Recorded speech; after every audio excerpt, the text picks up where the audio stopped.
క్రైస్తవ జీవితంలో వాక్య ధ్యానము, ప్రార్థనా జీవితము ఈ రెండు చాలా ప్రాముఖ్యమైనవి. సో వాక్యాన్ని మనం ధ్యానం చేసుకుంటూ ఉన్నప్పుడు దేవుని క్యారెక్టర్ ఏంటో మనకు అర్థమవుతుంది. ఆయన ఏమై ఉన్నాడో మనకు అర్థమవుతుంది.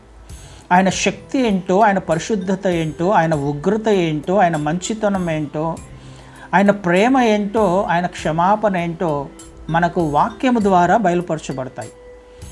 వాక్యము మనం ఎందుకు చదవాలి అని అంటే దేవుణ్ణి ఎక్కువగా తెలుసుకోవడానికి. దేవుడు ఎవరు, ఆయన ఎందుకు ఈ లోకంలోకి వచ్చాడు, ఆయన యొక్క క్యారెక్టర్ ఏంటో, గుణగణాలు ఏంటో తెలుసుకోవడానికి వాక్యాన్ని ఎక్కువగా చదవాలి. మరి ప్రార్థన ఎందుకు చేసుకోవాలి అని అంటే కూడా మనం ఒక విషయం నేర్చుకున్నాం. వాక్యము దేవుని గురించి తెలియచెప్తుంది, వాక్యము దేవుని క్యారెక్టర్ గురించి తెలియచెప్తుంది, ప్రార్థన మన క్యారెక్టర్ గురించి తెలియచెప్తుంది.